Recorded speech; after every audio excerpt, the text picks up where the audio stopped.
ቢስሚላህ ሰላም አላ ረሱሊላህ ሰለላሁ ዐለይሂ ወሰለም። ዛሬ ኢንሻአላህ ከኔ ጋር ስለ ቀጣይነት ስላላቸው ስራዎቻችን እናወራለን። ስለ ቀጣይነት ስናወራ የመጀመሪያው ነገር አላህ Subhanahu Wa Ta'ala ከኛ የሚፈልገው ትንሽን ሆና ቀጣይነት ያላት ስራ ነው። ዘውታሪ የሆነችን ስራ ነው። ረሱል ሰለላሁ ዐለይሂ ወሰለም እንዳሉትና ስራችንን የሆነን ስራ ከጀመርን በኋላ እስከ መጨረሻው ድረስ አላህ Subhanahu Wa Ta'ala በቁርአኑ እንደሚለን አላህን እስክትገናኘው ድረስ እንትን በለው ተገዛው አላህን እስክትገናኘው ወዕቡድ ረበከ ሐታ ያእቲየከል የቂን አላህን እስክትገኘው ድረስ ነው መገዛት መቻል ያለብህ ይላልና ስራዎቻችንን ስንሰራ ኢባዳዎቻችንን ስናደርግ በሙሉ አላህን እስክንገናኘው ድረስ መሆን መቻል አለበት። ይሄንን ይረዳናል ብዬ ማሰባቸው እስቲቃማ እንዲኖረን ወይም ስራችን ዘውታሪነት እንዲኖራቸው እንዲረዳን 3 ፖይንቶችን ሼር ላድርጋችሁ።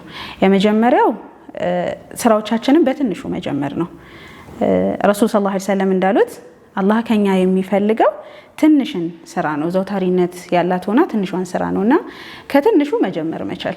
ለምሳሌ ዛሬ ቁርአን መቅራት ስንፈልግ አንድ ጁዝ በአንዴ መጀመር ሳይሆን ወይም ብዙ ጁዞችን መጀመር ሳይሆን ከትንሿ ከአንድ ፔጅ ሊሆን ይችላል፣ ግማሽ 5 መስመር ሊሆን ይችላል። ከትንሹ ፔጅ ጀምረን ከዛ አንድ ጁዝ ግማሽ ጁዝ ጀምረን አንድ ጁዝ 2 ጁዝ እያለ ማደግ ይችላል። ስለዚህ የመጀመሪያው እስቲቃማ እንዲኖረን የሚረዳን ሐሳብ ከትንሽ መጀመር መቻል ነው። በአንዴ ትልቅ ለመጀመር አለመሞከር ነው። ሁለተኛው ደግሞ እስቲቃማ እንዲኖረን የሚረዳን ነገር ንያ ማድረግ ነው። የማደርገው ይሄንን ተግባሬን የማደርገው ለአላህ Subhanahu Wa Ta'ala ነው ብቻ ብለን መነየት መቻል ማለት ነው። ያለዛ ንያችን ወይም ለአላህ ብቻ ካልሆነ ለሰዎች እንዲያዩን ሰዎች እንዲያመሰግኑን ከሆነ ያ ነገር ሊቀር ይችላል፣ ሊቆም ይችላል። ያ ሰዓት ላይ እንደክማለን። ግን ደግሞ ለአላህ ሲሆን ግን ሁሌም ስለሆነ ያለው አላህ አይቆምም ማለት ነው። ዘውታሪ እንዲሆን ይረዳናል። ስለዚህ ሁሌም የሆነን ኢባዳችንን ስናደርግ ንያችንን መጀደድ መቻልና ንያችንን አሳምረን ማድረግ መቻል ነው። ሶስተኛውና ዋነኛው ነገር ደግሞ ዱዓ ማድረግ ነው።